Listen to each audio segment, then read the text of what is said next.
welcome back to Favorite Iron Customs. I'm Michael, and we're back at it. We're back on the 50 F1. This week, I'm trying to get the engine mated to the transmission without the flywheel. I do have the flywheel at the machine shop being resurfaced. I could probably do that in the mill, but I'd rather put it on a lathe to turn it, let the machine shop turn the flywheel, make sure it's right. Like I said, I do think I could use the rotary table and a fly cutter, but I think I get a better finish at the machine shop by into it. Right now, I'm just getting the transmission set up to adapt to, or the bell housing set up to adapt to the adapter plate. I've got the Modern Driveline adapter plate. And this is the adapter MD401-2116 that adapts to the TVA B7505A, which is the truck bell housing for a Y-block. So we're going to put the bolts in this and get it attached to the transmission. Then I'm going to start tearing down the engine. I'm going to go ahead and pull the manifolds off because I don't think we're going to use the manifolds. I'll probably go ahead and pull the plug wires off the distributor, just kind of strip it down, get the fan off so it's out of the way, pull the starter, and we're going to have to get the engine hoist over here before we can take the transmission off the engine, because as you can see, it's sitting right on the oil pan there, and it's on the transmission pan there. Something I saw earlier today that I'm not happy about, but that hurt. Someone's done a repair. Someone has broken the ear off of the back of the block and welded the stud to the block. So that's fun. We're not going to fret. It's a 70-year-old engine and a 71-year-old engine. We're going to go with it like it is, and if we have problems down the road, we'll go to something different, a 272 or 292 or whatever else we can find Y-block. They're on Marketplace all over the place. So I may actually buy one or a couple and keep them in stock at some point. I don't know. We're going to, but we're not going to condemn this thing over a broke bolt. So let me get this bolted up and we'll come back. Okay, guys, they have torque spec for the bolts. I think the two on the bottom were 24 and the two on the top were 27. Let's see if they have Newton meters written down on there to tell y'all what that is. No, 24 foot-pounds for the bolts that are in the front and 27 foot-pounds for the ones on the back. Guys, I'm going to go over this again whenever. 37 for the fasteners on the back. I'll have to pull out my wrench to be able to do that conversion. But so while we're at this point here, this pivot, we're not using this pivot. This is the truck pivot. We're going to use a Mustang fork, which is going to sit in here like this. So interestingly enough, there is a bolt hole here and the bolt hole here that goes to the adapter. So we may have to get a longer fastener, but I think we can make a bracket. And if we get the right, we may need to find a Mustang bell housing to get the measurement. But if we get the right length that ball needs to be over here, because the pivot on the Mustang is on this side, and it actually, the fork, instead of the fork pushing down like it does on the, or instead of the truck, in the truck, the fork would swing backwards. In the Mustang, it pulls forwards. So we're going to have to cut this window out so this will work. But yeah, I like that. I kind of have worried about that a little bit. Even if it wasn't there, we could machine a spot here, drill a hole, and it wouldn't hurt my feelings to, drill through and tap in another bolt hole into this. Or if we had to tap the ball into the, new adapter, that wouldn't hurt my feelings either. So that's going to be easy. The starter's way the heck over here. It's one of those weird starters that they had on the Y blocks and the flatheads, where the Bendix is on the back side of the flywheel and it pulls into the tooth. We'll see that when I get the starter off here in a little bit. But let's get this bell housing hooked up. This is going to make this transmission about twice as heavy as it already is. Alright guys, I got the bell housing bolted on. It went off without a whole lot of trouble. The cross member was a little bit of a pain to get off. I'm going to keep the cross member and stuff. We're going to keep the cross member and the support. Looks like we'll have a couple of options as far as using transmission mounts. And we may use the Mustang cross member. We may not, but we're going to keep it as an option.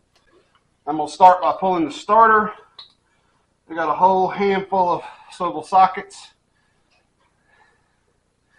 I think these are 1/2 inch.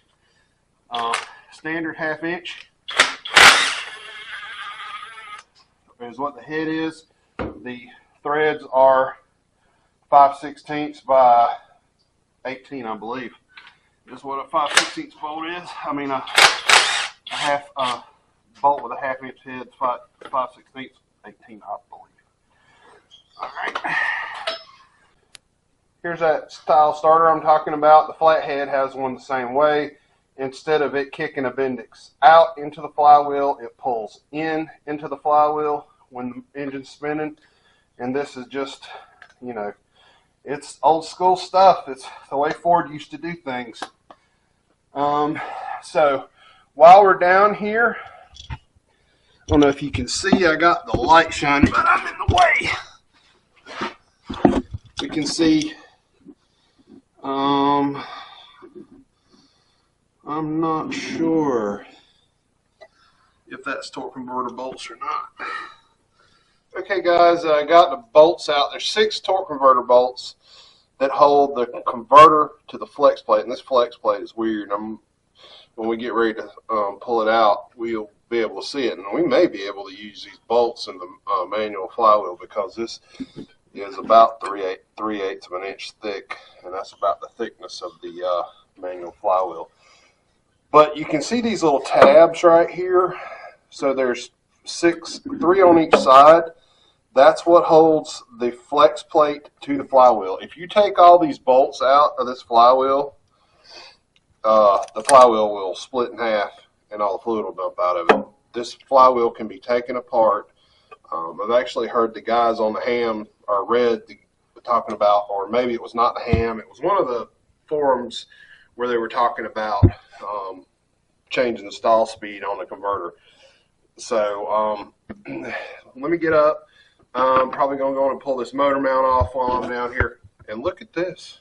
That bolt's broken too. There's two broken bolts in this block. That's nice. Nice. Perfect for a little rat rod. All right.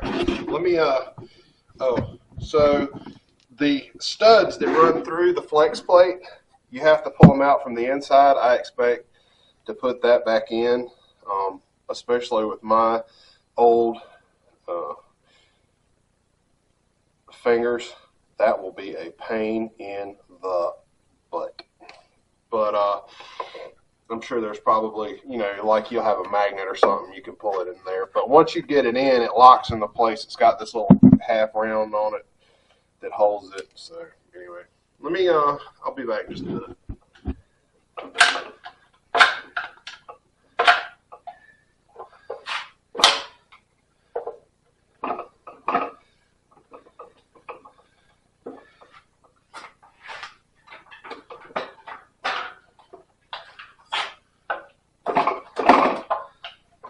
Okay guys, I got it apart, and I don't know if y'all saw this stud that they had welded to the block actually broke.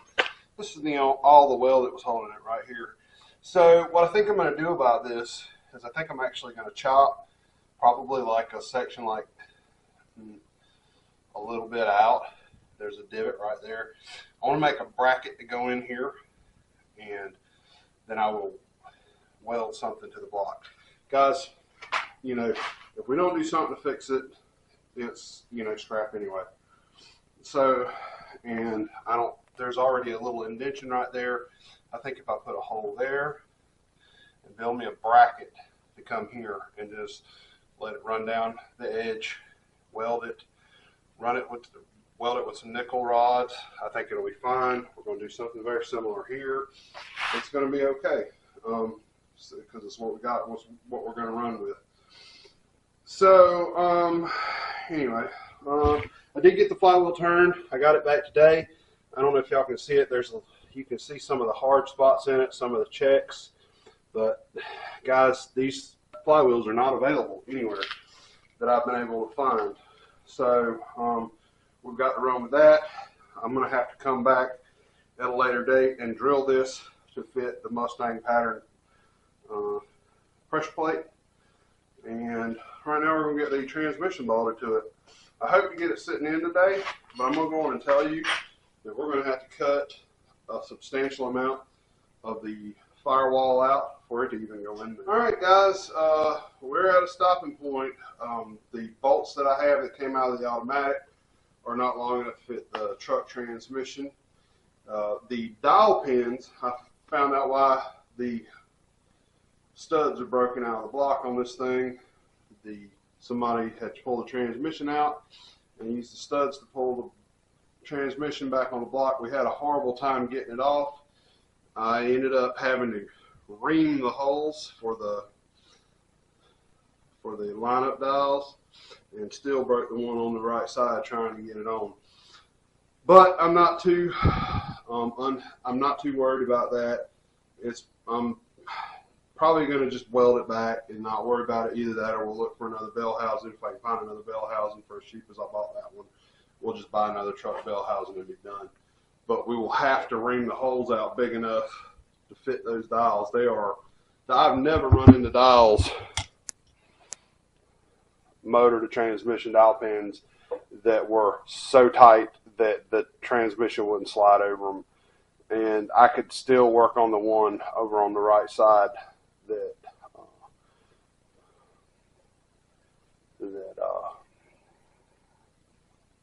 that I did get on. It could be a little bigger because it was still kind of tight going on. And all I did was took a piece of sandpaper and put it on a piece of wire and run it in there and just ream the hole out.